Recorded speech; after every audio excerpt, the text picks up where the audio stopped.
Hello, my name is Jimmy Aguirre, and today we're going to talk about robotics and the automotive industry. Here's a brief history of what we're going to talk about today. First, we're going to talk about the automobile and give a brief history of this game-changing invention. Then, we'll talk about the automotive industry and how this industry was born due to this invention. Then, we'll discuss how technology has affected this industry. More specifically, we'll talk about robotics and its impact on the automotive industry.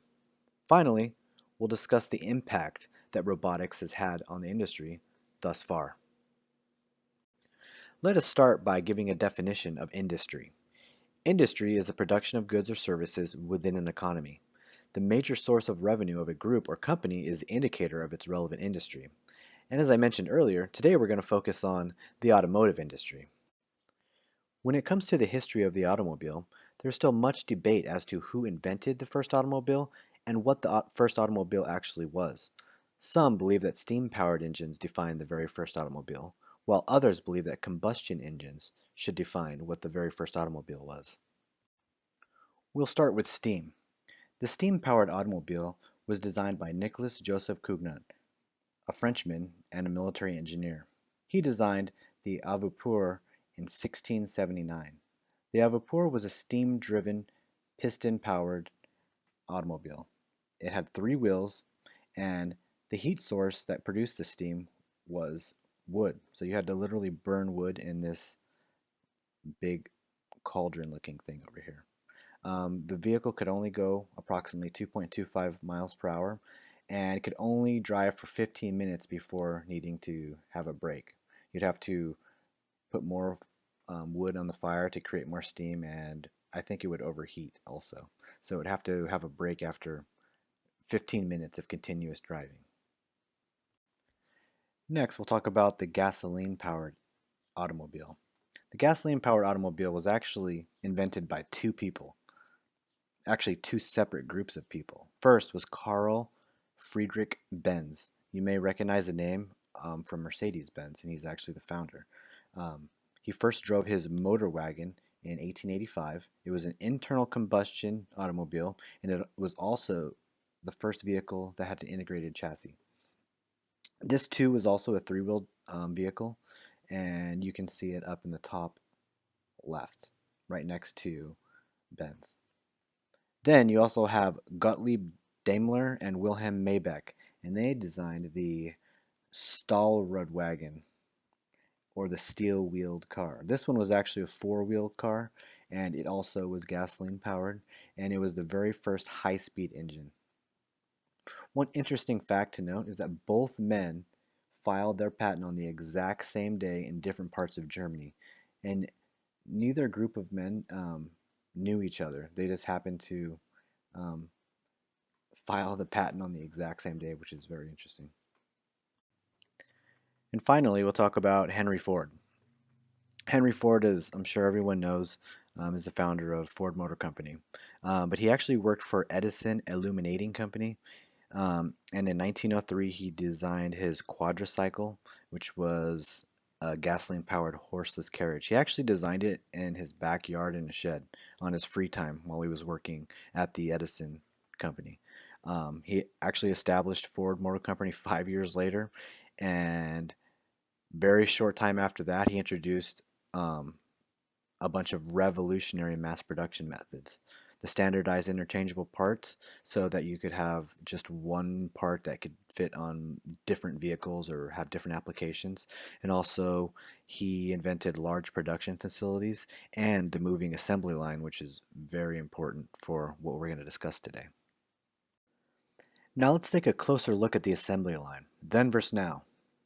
Then, or before the assembly line, it took approximately 16 hours to make a single Model T. This is highly inefficient because you had workers at a station installing a part, and they might have to leave their station to go to a shelf and grab another part, install that. They might have to go clear across the factory, get another part, and install that. They might have to wait on, another worker to finish their part so they could keep working. So it's very chaotic and very inefficient.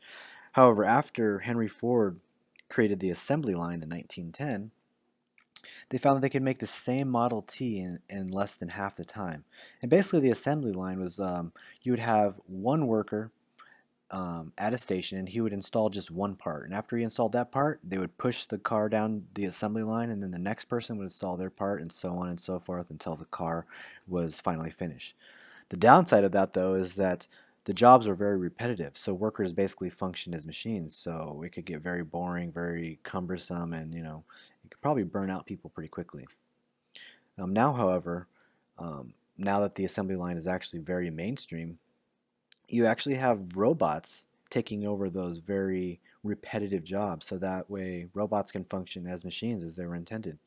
The robots can now do the repetitive jobs. They do the jobs very fast, very efficiently. They can do it very consistently. They're going to do the same thing over and over again, and it's a huge cost savings because you have a bunch of machines doing the work twice as fast and way more consistently, and you just have to have a few humans that have to monitor and maintain the robots, and then you have to have a group of programmers programming it. But after they get done programming it, they can literally take that program and put it on a million robots all over the world, and they can all do the same task like you see in the picture. And that brings us to the major focus of our presentation, which is robotics, specifically robotics and its effect on the assembly line. We're going to talk about um, a few major ways that robots have been implemented within the automotive industry. One way in which robots have been used in the automotive industry, it has to do with robotic vision.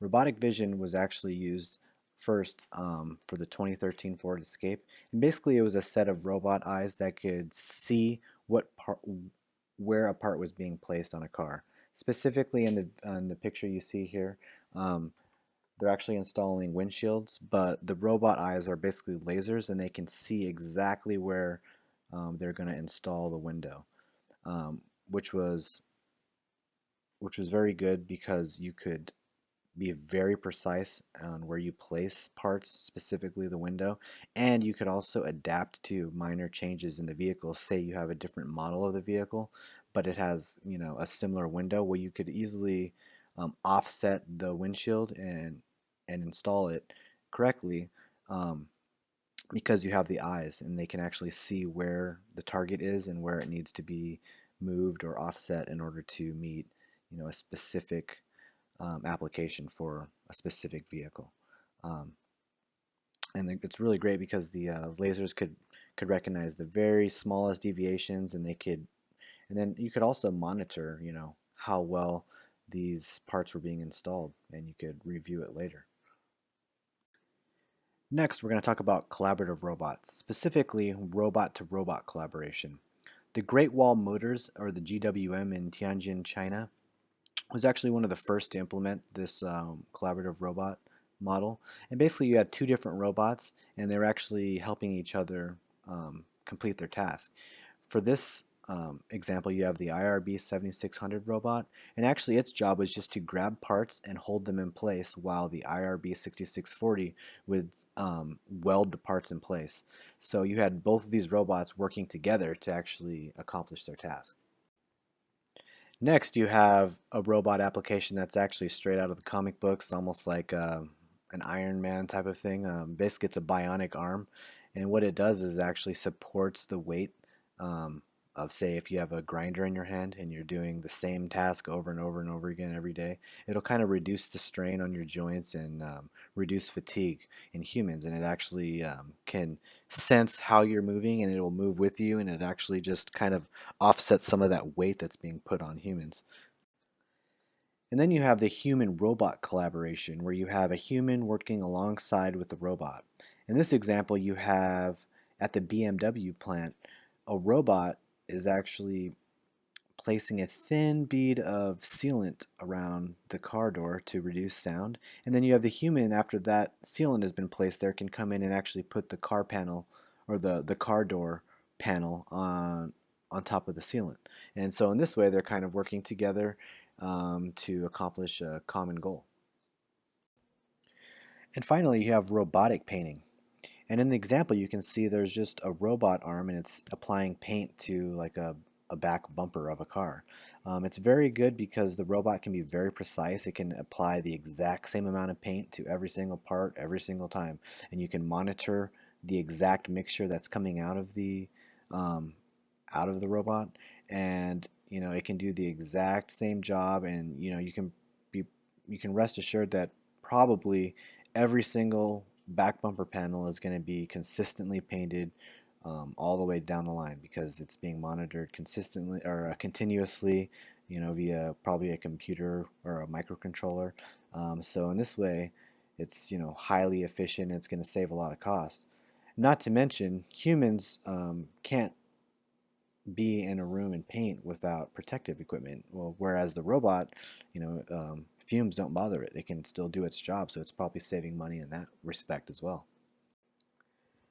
And to wrap it up, we're going to kind of look at the productivity of robots with respect to their implementation and when they were actually brought into the workforce. Actually, the graph you see here was created by George Greatz and Guy Michaels in their paper Robots at Work. And basically, it shows that um, robots are comparable to the steam engine as far as increasing productivity. The only thing that they're not as good as is IT. Um, and they've done so good, as a matter of fact, that in the paper they dubbed them a general purpose technology, or GPT. And a general purpose technology is basically one that has a pervasive, long-standing impact on a number of dissimilar industries, meaning that robotics is going to be able to span many industries, and it's going to improve productivity across, every industry probably. Now, one might think that because robots are kind of taking, the industry by force, that it might affect, jobs for humans, because, it makes sense that if you have all these robots doing human jobs, then pretty soon there's not going to be any jobs for humans, because robots can do it so much faster, so much more consistently. They don't complain. They don't need breaks. So it's a win-win for the business, for the business guys. But actually, there's not data that suggests or that supports that theory. There's actually no link that job loss and robots are correlated. And actually, Germany, which has some of the most robots in use, and actually because they have a lot of automotive factories out there, and they use the most robots. But actually, they saw a 19% loss in jobs for humans versus the U.S., which has much less robots in use, and they saw 33%.